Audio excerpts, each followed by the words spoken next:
வீட்டில் காய் எதுவும் இல்லையா, இந்த அப்பளப்பூ கூட்டு வச்சு சாப்பிட்டு பாருங்கள், டேஸ்ட் அருமையாக இருக்கும். இப்போ கூட்டு வைக்கிறதுக்கு 1 கப் அளவு கடலைப்பருப்பு எடுத்திருக்கேன். அதில் ஒரு பழுத்த பழம் தக்காளி சேர்த்துக்கலாம், 2 பச்சை மிளகா, 2 துண்டு பூண்டு, மஞ்சத்தூள், பெருங்காயத்தூள் சேர்த்து ஒரு 2 விசில் விட்டு எடுத்துக்கோங்க. விசில் விட்டதுக்கப்புறம் அது கூட கட் பண்ணி வச்சுருக்க உருளைக்கிழங்கு சேர்த்து திரும்ப ஒரு 3 விசில் விட்டு நல்லா கொலைய வேக வச்சு எடுத்துக்கலாம். அடுத்ததாக கூட்டை தாளிக்கிறதுக்கு எண்ணெயில் சோம்பு, பட்டை, கிராம்பு சேர்த்துக்கோங்க. இந்த குழம்புக்கு இந்த பட்டை கிராம்பு வாசம் ரொம்ப நல்லாயிருக்கும். 6-7 சின்ன வெங்காயத்தை தட்டி சேர்த்துக்கோங்க.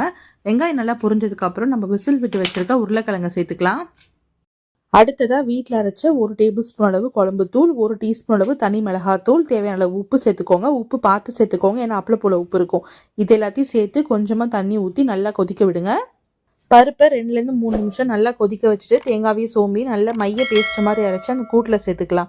இந்த கூட்டில் அப்பளப்பூலாம் சேர்க்கறதுனால ரொம்ப திக்காயிடும். அதனால தேவையான அளவு தண்ணி ஊற்றி நல்லா கொதிக்க வச்சுக்கோங்க. இந்த மாதிரி எண்ணெய் எல்லாம் பிரிஞ்சதுக்கப்புறம் பொரிச்சு வச்சிருக்க அப்பளப்பூவை சேர்த்து அடுப்பை ஆஃப் பண்ணிடுங்க.